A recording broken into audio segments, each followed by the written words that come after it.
Alors, je me présente, je m'appelle Nicolas André.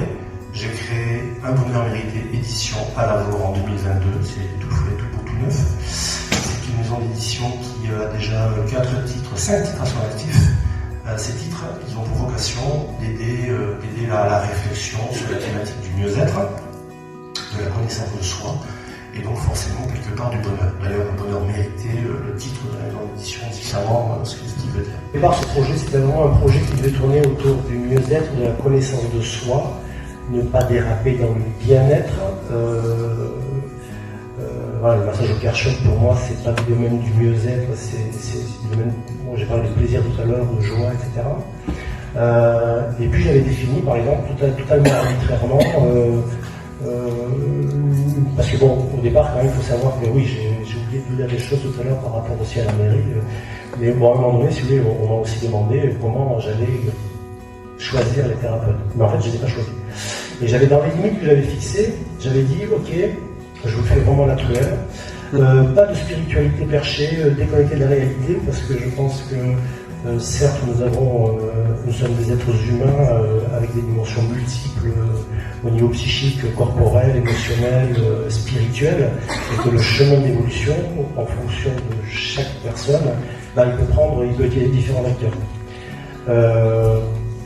D'entrée de jeu, cache, une des premières personnes que j'ai rencontrées, c'était vraiment dans le spirituel. Alors je ne vais pas donner plus de précision si vous voulez savoir de qui je parle. Et quand j'ai rencontré cette personne, m'a fait part de son parcours de vie et comment elle était arrivée à se mettre au service des autres. Je lui ai dit, ok, ben voilà, d'entrée de jeu, normalement tu n'étais pas dans les clous, tu vas être dans les clous, ça ferait vraiment plaisir que tu rejoignes le projet. On est dans un domaine, on est dans l'humain. Ce que je veux dire par là, c'est que Jung disait l'outil importe peu, ce qui va vraiment importer dans la relation thérapeutique, c'est ce qui se passe entre le thérapeute et son client. C'est vraiment la clé de tout. Pour moi, ce que j'ai cherché à percevoir quand j'ai rencontré les auteurs du livre, c'est l'engagement des personnes. Pourquoi ? Parce que de toute façon, dans l'humain, il n'y a pas de garantie de résultat, il n'y a même pas de garantie de moyens. Ce qui se passe à chaque fois est du domaine vraiment du subtil. Telle personne, tel thérapeute qui ne va pas pouvoir aider une personne en détresse, va pouvoir en aider une autre, on ne sait pas pourquoi. C'est pas parce que son outil n'est pas bon ou parce que lui n'est pas bon, c'est comme ça. Et je considère que le patient, le lecteur du livre potentiellement, est aussi responsable du choix qu'il fait d'aller vers telle ou telle personne. L'aspect qui est fondamental pour moi, c'est que quand on prend la responsabilité du chemin dans lequel on s'engage vers son mieux-être, cette responsabilité, elle intègre aussi le fait qu'on peut se tromper et que l'erreur peut faire partie du chemin. L'erreur est quelque chose qui est potentiellement très bénéfique, puisque ça vous permet déjà de savoir que c'est pas dans cette direction-là qu'il faut que vous alliez, qui vous permet d'avoir un meilleur discernement. Donc en fait, ces personnes, j'ai ouvert complètement, j'ai rencontré des gens, je n'ai pu me fier qu'à ce que je ressentais d'eux, de leur engagement. Donc je n'ai pas voulu jouer un rôle de censeur. Par contre, ce que je peux vous dire, c'est que sur un plan humain, toutes ces personnes sont éminemment engagées. Et si vous lisez le livre, c'est là que vous allez vraiment vous en rendre compte, parce que quand on voit leur parcours, comment elles sont arrivées à se mettre au service de l'autre, c'est quand même pas un métier, c'est pas un petit métier. Je ne sais pas si vous imaginez bien ce que ça peut représenter pour un thérapeute d'avoir à gérer, parce qu'à un moment donné, c'est un être humain aussi, il faut qu'il gère toute la souffrance qu'il peut recevoir, qu'il peut entendre, qu'il doit accueillir dans son cabinet. J'en connais beaucoup qui finissent les journées qui sont vraiment carpettes à la fin de la journée. Et en plus, en général, des gens qui sont habitués à traiter des cas difficiles, par un phénomène de bouche à oreille, effectivement, ça appelle encore des cas difficiles. Donc, en fait, ils sont en permanence dans des choses très difficiles à vivre. Donc pour moi, c'est vraiment fondamental, c'est l'engagement. C'est vraiment... Moi, je suis très reconnaissant vis-à-vis de ces personnes et tous les auteurs à qui j'ai proposé de rejoindre le projet, j'ai pu vérifier pendant ces 6 mois de travail, parce qu'on a travaillé ensemble sur leurs textes. Moi, j'ai joué mon rôle d'éditeur. On a passé du temps ensemble. Ils m'ont fait la confiance de me dire des choses qui ne sont pas dans les livres, d'ailleurs, parce qu'on ne peut pas non plus tout dire dans le livre. Et je suis très heureux de les avoir tous accueillis dans le livre. Voilà. Personne n'est interdit, la porte est ouverte à tout le monde. Mais par contre, ce qui est important, c'est qu'on se reconnaisse dans le projet. Donc ce livre, c'est 24 thérapeutes et praticiens de la ville. J'ai fait toc-toc à leur porte. Je leur ai dit, ok, vous faites déjà beaucoup, je vous demande d'en faire encore plus. Vous allez parler de vous, comment vous êtes arrivé à faire ce métier extraordinaire. Et l'idée, c'est que vous, lecteurs, puissiez commencer à percevoir qu'il y a un être humain derrière le professionnel, derrière la plaque avec marqué psychothérapeute dessus. Parce que ça, en voyant son chemin, son parcours, en vous rendant compte qu'il a vécu des choses aussi difficiles que les vôtres, même des fois bien plus, les décisions qu'il a prises, sa quête de bonheur peut vous parler.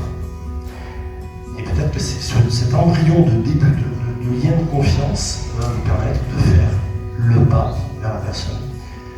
Et ce livre, c'est vraiment que ça devient un ouvrage de référence pour la communauté. C'est vraiment un livre à micro-tirage tout petit, on est de 10 000 habitants. C'est pas un livre qui va être diffusé à 10 000 exemplaires, c'est clair. Mais il se veut être un outil d'aide. Donc, à la fin du livre, vous avez aussi un lexique qui vous décrit toutes les pratiques, tous les outils que proposent les auteurs. Donc, la trichologie, là-dedans, on explique ce que c'est que la trichologie. Voilà. Donc, et ensuite, pour que ça soit vraiment un livre de référence, c'est un livre qui va être réédité tous les ans. Donc, il y aura des éditions 2023, 2024, 2025 avec des praticiens qui vont rejoindre le projet. Il y en a qui vont peut-être arrêter, qui vont se partir à la retraite. Il y en a qui vont rajouter des cordes à leur arc, etc. Donc, ce livre, ce sera un outil vivant. Mais l'idée, c'est voilà, vous avez quelqu'un qui est en difficulté autour de vous, vous prêtez le livre. Il a quand même des choses extrêmement intéressantes pour l'aider à faire le pas pour qu'il soit mieux dans sa vie. Troisième vecteur, un groupe Facebook. Je ne suis pas fan des réseaux sociaux, mais quand même, ça peut se faire. Un groupe Facebook qui s'appelle, une forme très originale, Regard sur le bonheur à l'or. Il a démarré il y a à peine 3 semaines, il y a déjà 400 membres. C'est parti en bruit de canon. Donc, ce groupe, l'intérêt du groupe, c'est que vous avez une communication de temps réel avec les auteurs. Alors, non seulement eux peuvent publier des suggestions de réflexion, des thèmes de réflexion, des activités qu'ils vous proposent, et vous pouvez communiquer avec eux via les commentaires, mais nous avons pris la décision d'ouvrir aussi la possibilité de faire des posts anonymes. On ne veut pas d'être anonyme, non, mais par contre, le fait que vous puissiez témoigner de situations, de contextes difficiles dans vos vies, sans être obligé d'être identifié, ça peut aider effectivement que vous puissiez vous exprimer. Et là, on inverse les rôles et c'est les auteurs qui peuvent répondre dans les commentaires. Ça ne sera pas une consultation, évidemment, mais vous pouvez avoir une petite touche d'éclairage, une petite touche de lumière qui peut vous aider.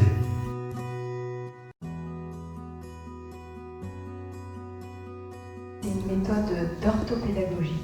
Donc ça veut dire qu'on va venir remettre à plat la lecture et l'écriture et l'orthographe par le jeu, en fait. Donc on ne va pas appeler les noms des noms, ni les déterminants des déterminants. On va changer de contexte, on va dire qu'il y a un château fort, des fées, des chevaliers, des dragons, et on va avancer avec ça. Du coup, ça change du contexte scolaire, on essaye de créer un autre univers pour reprendre les bases de la lecture, de l'écriture et de l'orthographe. Voilà. Chaque être humain sur Terre a des valeurs intrinsèques essentielles, a des choses qui le nourrissent naturellement et qui le font se sentir complet sans avoir besoin de boire, de fumer, de manger, d'acheter, d'avoir des rapports sexuels à outrance, sans avoir besoin d'être dans un comportement compulsif. Ce qui fait que l'humain, à un moment donné, va avoir besoin de compulser, c'est que certaines choses en lui ont été réprimées au point qu'il se sente vide et sans sens.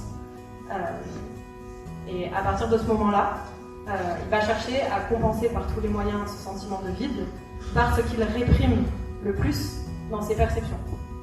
C'est-à-dire qu'une personne qui va compulser par exemple sur de la nourriture va avoir tendance à réprimer certaines choses liées à la forme du corps ou à l'alimentation. Une personne qui va compulser sur du cannabis va avoir tendance à réprimer les effets du cannabis, à savoir peut-être être un petit peu mou, peut-être pas assez vif et actif. Et les addictions permettent simplement aux humains d'incarner le trait qu'elles refusent de percevoir en elles et qu'elles refusent d'aimer en elles. Et par tout un processus d'apprentissage d'amour de toutes les facettes de soi, il est tout à fait possible de se séparer de toutes les addictions, même quand ça fait 35 ans, même quand ça fait 50 ans. Ça peut être extrêmement rapide, ça peut être aussi plus long, tout dépend de nos résistances à l'amour que l'on déploie envers soi. Et pour ça, il y a plein d'outils. Et pour moi, le meilleur moyen de s'aimer, c'est d'apprendre à aimer les autres. Et donc, je travaille beaucoup en collectif. Parce que c'est à travers les autres, je crois, qu'on se rencontre, surtout quand on s'est suffisamment perdu et qu'on a besoin de substances extérieures pour ressentir ce sentiment de complétude. Constellation familiale, c'est une pratique qui a été mise en place créée par Bert Hellinger et qui est basée sur le comportement, sur l'observation du comportement de différentes personnes qui représentent des personnes de notre propre famille. Et la constellation chamanique, en fait, ramène un aspect chamanique donc dans cette pratique-là. C'est-à-dire que là, on se relie non seulement aux personnes qui sont représentées du système familial, mais on se relie aussi aux esprits chamaniques, aux esprits qui nous accompagnent. Ça peut être des personnes décédées, ça peut être des animaux. On entend parler d'animaux totems, d'animaux guides, d'animaux de pouvoir, toutes ces forces en présence qui font partie du vivant. Donc le monde animal, le monde minéral, le monde végétal, et pas seulement le monde humain. Donc on prend en compte, dans l'aspect chamanique, on prend en compte tous les éléments vivants qui nous entourent et qui font partie de notre entourage. Donc ça, ce côté-là, pour moi, amène un grand aspect plante la graine en fait du bonheur pour le monde. I, c'est les yeux en anglais. M, c'est le mouvement. Et D, c'est l'équivalent de désensibilisation. R, reprogrammation. Donc désensibilisation et reprogrammation par les mouvements oculaires. C'est une psychothérapie qui a été mise en place grâce au progrès, on va dire, de l'imagerie cérébrale. Avec l'imagerie cérébrale, nous avons compris un peu mieux comment le cerveau fonctionne, quelles sont les différentes zones du cerveau responsables de quoi. Et notamment, nous avons découvert que quand nous vivons une émotion de manière très très forte, c'est une partie du cerveau qui s'appelle le cerveau limbique, qui s'active très fort. Et donc notre cerveau, de manière tout à fait naturelle, digère, on va dire, les éléments trop forts, les émotions trop fortes. Comme le ventre qui digère les aliments, notre cerveau digère les trop-pleins d'événements, des émotions. Et notamment, dans la phase du sommeil paradoxal, dans la nuit, nous avons les yeux qui bougent sur les paupières, à droite, à gauche, à droite, à gauche, à droite, à gauche. Et donc les chercheurs ont prouvé que pendant cette phase du sommeil, notre cerveau stocke et digère des informations, des émotions que nous avons vécues de manière trop forte dans la journée. Donc le plus souvent, notre cerveau fonctionne très très bien, il digère très très bien tout ce qui s'est passé dans la journée, mais parfois nous vivons certains événements de manière beaucoup plus puissante, beaucoup plus forte, et notre cerveau, on dirait qu'il bug un peu, il n'arrive pas à digérer cette information qui reste stockée de manière dysfonctionnelle dans ses cerveaux limbiques. Senti comme émotion, et on travaille également les sensations dans les corps, c'est-à-dire quand j'ai senti cette émotion, j'ai senti de la colère, de la tristesse, de la peur, je l'ai ressenti peut-être dans le ventre, peut-être dans la poitrine ou dans la gorge. Donc on travaille de manière très exhaustive la pensée, l'émotion et puis tout ce qui concerne les somatiques. Voilà. Donc on peut travailler les passés, on peut travailler les présents. Et nous avons également ce qu'on appelle des protocoles, par exemple des protocoles de ressources pour le futur. Nous pourrons également mobiliser des ressources quand on a peur d'un événement qui peut arriver dans le futur. Voilà. Le yoga intégral, ce qu'il y a de particulier, c'est qu'on va travailler dans une même pratique les fondamentaux du yoga, c'est-à-dire la méditation, la respiration et les postures, ce qui vont nous amener à baliser vraiment tous les bienfaits du yoga, que ce soit en termes de concentration, d'amélioration d'attention, d'une amélioration de confiance en soi, du travail du corps, de l'énergie du corps, et qui permet une pratique extrêmement vivante et câblée au minéral. Comme là, on rejoint un petit peu l'esprit chamanique, sans être dans ce niveau-là non plus, mais c'est un yoga qui va utiliser toutes les forces vivantes à l'extérieur de nous, qu'on va pouvoir mettre en valeur dans la pratique, notamment au niveau des inductions dans les méditations, et qui vont nous permettre d'appeler cette énergie vivante à l'intérieur de nous, qu'on va pouvoir reconnaître et mobiliser, surtout particulièrement dans les asanas, par exemple, les postures en sanskrit. Voilà. Et en quoi ça appelle le bonheur chez moi, particulièrement, je ne vais parler que de moi ce soir, c'est dans cette idée justement de sensation vivante, car pour moi, la quête du bonheur, c'est pas tant de chercher cet état de bonheur, c'est surtout chercher à se sentir vivant. C'est vraiment de travailler sur la confiance en soi et l'estime de soi. Voilà, quoi qu'il arrive, nous vivons tous des événements dans la vie. Les enfants traversent également des tas d'événements qui sont plus ou moins confortables, qui sont parfois souffrants. Et c'est vraiment de pouvoir porter sur ce regard sur soi, sur ses compétences, sur ses ressources, et sur le fait que cette vie, finalement, c'est nous qui allons la mener, c'est l'enfant qui va la mener, et de lui amener des outils pour pouvoir se situer dans sa place dans le monde et dans son monde de proximité, donc à l'école. Et des fois aussi, pas juste des fois, d'accompagner les parents aussi, parce que l'enfant vit dans le milieu de sa famille, et d'apporter un accompagnement global.